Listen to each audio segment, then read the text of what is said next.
Welcome to the Global Missions Podcast, a show for Christ followers who want to participate more effectively in God's work, both at home and to the ends of the earth. Visit us at globalmissionspodcast.com to find show notes, resources, and previous episodes.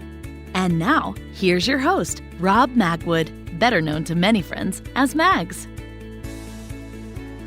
Hi again, everyone. Just before we get going today, if you're enjoying the Global Missions Podcast, would you help us get the word out by sharing this episode with someone you know, perhaps a pastor or someone on your church's missions committee?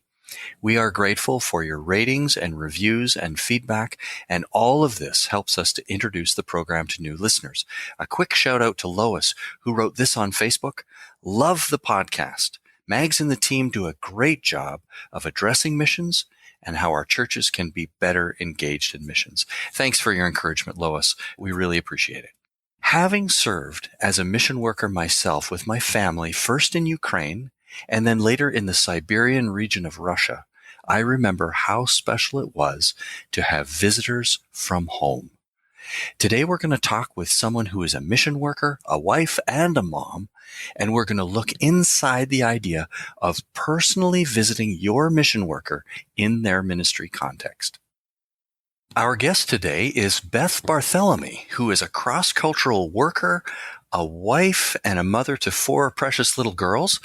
In 2016, Beth and her family moved to South Africa to be involved in theological education and discipling future and emerging Christian leaders. She's also a blogger. We'll include a link to her blog in the show notes. So we say, Beth, welcome to the program. Thanks so much, Megs. I'm glad to be here. Well, I'm looking forward to this conversation, speaking with someone who knows what it's like to live on the mission field and to speak to this topic with some personal experience. Today's conversation is going to revolve around ideas that Beth has written about, actually, in a post. It's for her agency blog. She serves with TEAM, the Evangelical Alliance Mission, and she makes a case for churches to send people to visit their mission workers. We'll include a link to that post in the show notes. But Beth, tell us a little bit, why did you decide to write about having churches visit mission workers? Yeah, so, it's a good question. We were on the receiving end of such a great church visit. And so that's really what prompted the article to begin with. But yeah, we had been on the field for just over a year, and they were our first visitors. First years on any field are hard and stressful, and to see some familiar faces when we opened the door was just a huge encouragement for us. Having been given that gift, we thought, why aren't more churches doing this? And we talked to some teammates, and many of them said, wow, we would love it if our church did that. So that prompted the article and just kind of hoping to give churches a different picture of how they could support missionaries. Well, as I said to Beth, just before we started recording, I'm ready to pile on because our personal experience matches with Beth's and with Ben's when they had a great blessing come out of one of these visits. Our experience overseas matches with yours. And so if we can encourage people to consider this, that'd be a great outcome. Let's begin with the question, why? Why should churches consider visiting their missionaries in person? So I think, first of all, it's a major encouragement to the missionary. We've had churches send packages, which we love, especially our kids. Christmas cards, we absolutely love. Emails are wonderful. All of that, we couldn't do without. But to have real people show up on our doorstep just to love on us and to ask us the hard questions and to just be a part of our lives, that's a deep kind of encouragement. You mentioned it's an encouragement to you and to Ben, I'm assuming. Your husband appreciated it as well. Yeah, he sure did. And the girls? They loved it. They absolutely loved it. Pastor Rick sat on the couch and read books with them. They didn't remember him. They were pretty little when we left. But just to have people take the time and to ask them questions about, what are they missing or what's new for them? Yeah, even the kids find real blessing from that. Well, if you happen to be serving as a pastor or a church leader, or you're able to come alongside a family like this, let me say that just loving on the kids loves on the parents. Would you agree, Beth? Absolutely. Yes. If you will pray for and love these missionary kids, that in and of itself will be a great encouragement. And whether it's a grandma type figure or a grandpa type Yes, figure or an aunt or an uncle type figure, yes, you'll make a big impression. Yeah, blessing to a yeah. family. Okay, so that's the benefit. One of the big benefits is on the field, the encouragement to the missionary family. What are some of the other reasons why churches should consider this? Yeah, so, for us, I think one of the great benefits we saw in hindsight, especially, was that it really enabled our church, by extension, to see and experience the ministry firsthand. What are some of the things that Pastor Rick and maybe others who were with him, was he on his own there or was there a group? No, he came with another couple, a couple that we had known before we came to the field. So they would have been acquainted with you personally, but not seen this context before. Yes, so they were actually from South Africa, but hadn't been to our town before per se, and had been living in the States for a long time. So they were somewhat familiar with the context. So how did they experience the ministry while they were there? Just tell us a little bit about what that visit looked like. Yeah, so we work at a Bible college. And so, a lot of them experiencing the ministry was taking them around on a tour, introducing them to staff members. They attended classes that my husband was teaching. We had a big dinner at our house with some of our students and with this group from our church. And it was just really neat to see them all interacting. And then they also got to go on a tour of our city, which was really neat. And they just kind of got to see, again, firsthand the context, the things we've explained in newsletters, but it's hard to really grasp without physically being there. Yeah, and they attended our church and they met our pastor. So those were a number of ways that we just wanted to show them instead of tell them what life was like. That's really good. Did they participate directly in any mission or ministry tasks while they were there? They didn't. We had thought about trying to set up our pastor to speak in chapel, and it just didn't work out. But I actually think that ended up being a great thing because they really then were focused on us and, encouraging us as opposed to completing different tasks that they were set out to do. Well, I think it's a great observation that it doesn't always have to include mission tasks or ministry tasks. Certainly reasonable to fit it in, and that could be a really good use. Like you said, a pastor could participate in a number of ways. Yeah. But I expect that would just keep the focus right on their main purpose, which was to love on you guys and to understand your place. Yeah. Yeah, exactly. I mean, I think we've observed, and being mission workers ourselves, that there's so much emphasis on doing, that we often neglect just being with God and being with other believers. And so, them coming to just be with us and not just do all of this work was really meaningful. That's good. You've got another reason here that we talked about why churches should visit their mission workers. Yeah. So again, this was for me personally, although I think my husband did relate, but it reminded me very deeply that this ministry we were doing wasn't just about us. We had just been on the field over a year, as I said. So before that, we had been in the fundraising stage, which, is a hard stage, but was also an encouraging and exciting time because we had the opportunity to share so frequently about our vision and what God was leading us to do. And people were on board with that and jumping into that and wanted to be a part of that. And we shared Philippians chapter 1, 3-6 frequently, where Paul says, I thank my God every time I remember you. In all of my prayers for all of you, I always pray with joy because of your partnership in the gospel. And so this fundraising stage of building partners and knowing that what we were doing was an extension of our church's ministries, was such an encouragement. And then we get to the field and the first year it can be really hard. It's a lot of transition, a whole lot of getting settled and early language learning and not really feeling like you're doing a whole lot of great, meaningful work or making a big impact. And for me especially, I just began to wonder, what are we doing here? Is it really worthwhile for us to be here?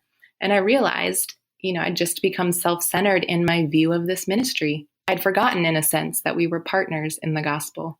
Well, how encouraging to be reminded by a personal visit and to have on this podcast. We often talk about goers and senders. You and your family would be the goers, the ones who went, and the senders, those who pray and who love and who help with finances and so forth, are the senders.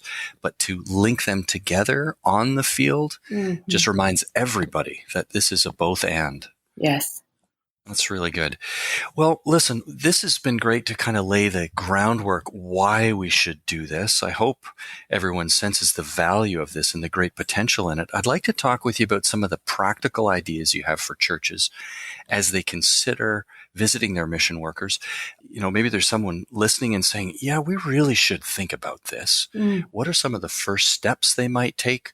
What suggestions do you have for individuals or for missions committees, churches that want to consider this? I've thought a little bit more about this, like, well, what does that look like? I think ideally one of the reasons this was such an impactful visit for us was because it was with people that we had a prior relationship with.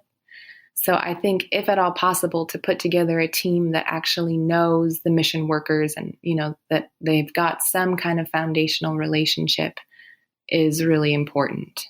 Makes good sense. Yeah. Familiarity. You're not just receiving strangers, but it's someone with whom you have personal relationship. Yeah. Right. And it makes it easier to share, the good and the hard when you actually have a foundation of relationship first.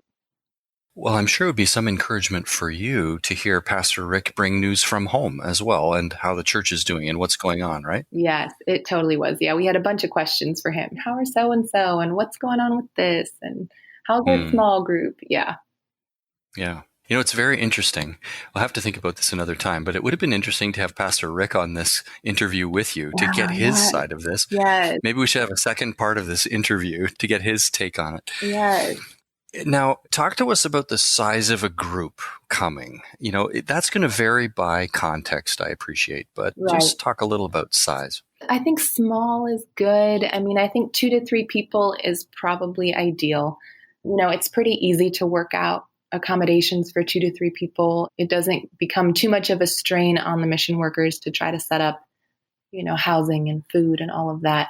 And it also it's a great size for good conversations, Yeah. Sounds very reasonable. Smaller team and people who have prior relationship. That's kind of the first principle. What else would you recommend practically? Yeah, I think ahead of time to be very clear on the purpose of the trip. I think my husband and I, before they even came, we joked a little bit about, are they coming to check up on us? Are they worried about us? And we knew they weren't because they had been pretty clear about, we just want to come and see you guys. But, for the mission workers to know it's for the purpose of encouraging you. It's not to scrutinize your life or to go through a checklist of what you are and aren't accomplishing or ask you, how many converts you've had or whatever, but to participate in the ministry, to be a witness of the work going on and to just love on your family. I think it's a great thing to make explicit that, we're to evaluate and to learn. We want to affirm that idea, of course, but that it's not a scrutiny. It's not a checkup. Well, I suppose it's a checkup in some ways, but it's not, like you said, a checklist. Let me just say, for the benefit of mission workers too, the association of financial support can be really a tentative thing. Is this going to affect our support if the church sees that something is or isn't? If you can be clear as a church, going to encourage them that that's not part of this particular situation, it'll ease some things in some cases at least. Yes.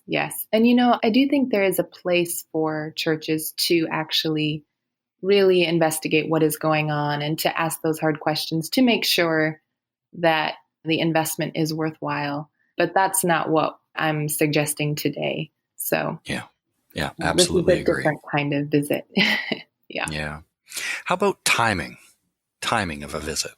It's good to touch base ahead of time about what time of year is a good time of year. Make sure it's a good time for the mission workers, that it's not going to add additional stress, that it's not during a very busy season, if at all possible. That it could be very difficult for it to be an encouragement if it's during a very intense season already. But all of that, again, would be done in the communicating ahead of time. Just part of the clarity, right? When Yeah. and not to be in the way. And then, well, just any other ideas that you have. These are all sort of before the trip. In a minute, we'll talk about what takes place when you're actually there. But anything else you would say before coming on the trip, things that need to be made clear? Yeah, I think also just as part of setting the expectations for the mission workers, asking them, like, we'd love to participate in the ministry to some extent, if that's possible. Do you mind thinking through or helping to set up some ways for us to take part, to show that that's something they're interested in, to meet some of the nationals you're working with, that kind of thing, so that if there is anything to be set up ahead of time, the mission worker can be organizing that. Do you remember how long in advance you started working with the church to set up this trip? Yeah, I think it was a couple of months in advance. I don't think we had really pieced together a lot of it until the end. It was more of a, oh yeah, hey, we should have students over. That would be great. And then in hindsight, that was great. But we did have a couple of months notice. Mm-hmm. Very helpful then. Again, it's just clarifying it, getting the intentions really clear. Another question I just asked you about, you said you and your family had been on the field for about a year. We've had some missionary families say, we want to go and visit our kids or grandkids, whatever, and they've been on the field for 6 weeks. Just talk a little bit about the time frames there. Did it work well for you? What do you observe about that? Yeah, so our field had just kind of a soft policy to not especially have family visitors in the first year. So that was our expectation going in. And, I think that was a healthy thing. I think as much as we would have loved to see familiar faces sooner, it really did push us just to dive into the community, to work on developing relationships there and not just clinging to relationships in the States. For us, at least, it was a wise thing that we had a full year before having visitors. It gives us time to get our feet underneath us again and just kind of have a sense of what life is even like. Right. I think there's a lot of wisdom in what you've said, Beth, and the agency that I serve with also has a soft policy on that. And it is a little bit hard, I'll say, for parents and grandparents sometimes. In this modern age, it's relatively easy to travel. 50 years ago even, or 100 years ago, it was almost unthinkable for a family just to go for a brief visit. Let's go and see our kids or grandkids. It's much easier now. It's relatively affordable, but we appreciate real care and thought about this, that there's a season to establish before having. Yeah. Well, anything else that you would add by way of preparation or how-tos before the trip? And then we'll take a break. So the last thing I would say before the trip is for that team from the church, whether it be 2 or 3 people, to just think ahead of some really good questions to ask. I think sometimes we can do all the other prep work and then get together with people and all of a sudden it's like, okay, so this is your life. But to be able to ask meaningful questions, to care for the mission workers, emotionally, spiritually, relationally. They asked us, how is your relationship with God? What have you been learning? Really good questions that made us pause and think wow, yeah, what have we been learning?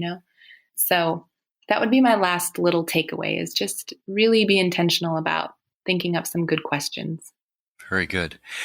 Well, let me share with you, our listeners, that Beth has created a special resource for you. She's written up a 1-page PDF that has a list of 10 potential questions that you can consider asking your mission worker when you visit. This PDF also includes several practical considerations to be mindful of as you explore the possibility of visiting your mission worker and how that might go when you are visiting. You can find that PDF in the show notes at globalmissionspodcast.com. Well, Beth has some more ideas to share, especially about on-field and how that particular trip in her case unfolded and other ideas. Just before we get to that, we'd like to share this resource with you. We hope it will be helpful to you and your church. Is there a role for me on the mission field? Can I really raise my own support? How will my kids handle culture shock? If you're wrestling with these or similar questions, TEAM's experts can help you find answers. Discover missionary roles that fit your passions. Create a plan that works with your family's needs and get top-notch coaching to raise support. Connect with a Team Missions Coach today at team.org/missionscoach. That's TEAM.org/missionscoach. And now, back to today's conversation. Okay, we're back with Beth Barthelemy, a mission worker in South Africa, who's offering some advice to individuals and churches who are traveling to visit their mission worker. Beth, we've talked a bit about the getting ready for this trip and the ideas behind it. Let's just spend a little bit of time talking about the time on the field. First of all, how did your family feel when those guests first arrived? I remember feeling, I think my husband picked them up from the airport, brought them to our house. I opened the door, I saw their faces, and I could have cried. I was just so excited to see familiar faces. You know, I say in the article, and I think it's a bit of an overstatement, but they could have turned around and left, and I still would have been so encouraged that they came all that way just to see us and hug us and touch base with us. But then they didn't, they stayed for like a week, which was great. That's good. Well, I wanted to ask that question very particularly. So those of you who may not have lived overseas in another cross-cultural context might not have experienced that, but just how important even that brief visit might have been and what a blessing it is. So, Beth, you did have people in your home or near your home staying nearby. How did they bless you? What were the things that they did that just encouraged your hearts? A huge part of it was just spending time with us. They had made it clear that their priority was to be with us, and they were. They spent time with my husband. They spent time with me. They spent time with their kids. You mentioned this earlier, Megs, but caring for mission workers' kids is a huge way to show love to the whole family. And, I think if it's at all possible to even consider like giving the mission workers a date night, babysitting their kids, or taking them on vacation for a few days, that we hadn't really done a vacation since we'd arrived. And they had set up ahead of time for our family to go with them on a bit of a safari. And it was just such a joy to have that time together. Wonderful. Well, I haven't always been visiting on behalf of the church sometimes, but in my role as a mission leader, I get to visit a lot of families. And it's amazing what a few Matchbox cars, a pack of balloons, a coloring book with stickers, and a few of those types of things that are so simple. And I've made some great friends, and they're all, 10 years of age and under. But by doing that, you make friends with everyone. It's just very rich. So it's a blessing to us too. Yeah. The woman who'd come along had brought some little books and some little games. And she made fast little friends in my daughters. That's good. Now, there are expectations. We sometimes say missionaries need to be flexible. Do guests of mission workers need to be flexible too? Absolutely.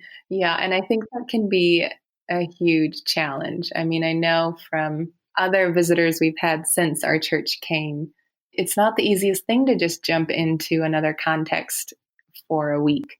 So I think, as much as possible, if you can prepare yourself ahead of time to be really flexible and go with the flow. Things often don't go as planned in other places in the world or in the same amount of time as planned, but that's okay. That's part of the learning, right? The pace of life may be very different than what we're used to in our sending country. So Yes. And priorities too. Yes, all different. Super learning points.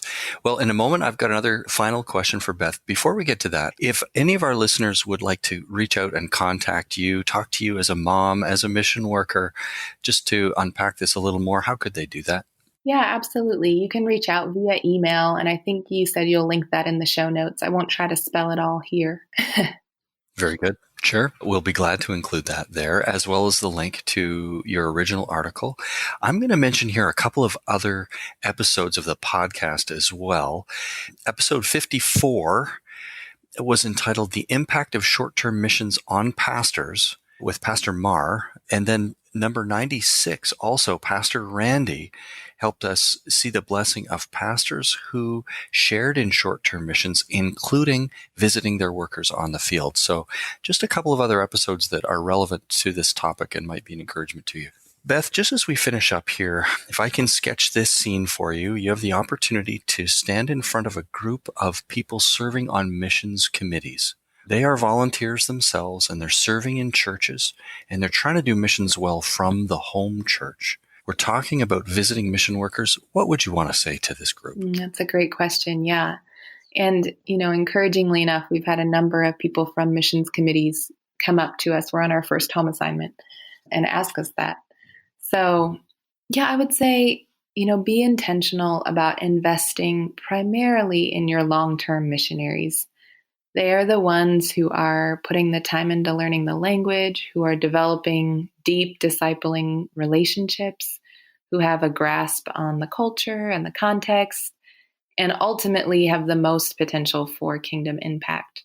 So they need more than just your money. They need the deep prayer support and encouragement. It's a great word, and I appreciate so much you sharing some of your experience, Beth, and your family's experience. Beth and her husband are preparing to return to the field now, so Beth, we want to just bless you as you return. May the Lord take you there safely and use you and your family to accomplish His purposes through you. Thanks for spending this time with us today. Thanks so much, Meg. So many things about this episode brought back memories for me serving in the former Soviet Union. And I continue to encourage churches whenever I get a chance to thoughtfully consider sending a few familiar faces, and if possible, one of your pastors, to personally visit your mission workers where they are serving. Maybe you're motivated now to consider this, so we hope you also got some practical ideas from this episode if you're considering such a trip. This episode is brought to you by the Global Missions Toolbox and produced by Send International in collaboration with other like-minded agencies. On behalf of the team, thanks for listening. Join us again in 2 weeks when we'll continue to explore this grand adventure of being Christ's witnesses to the ends of the earth.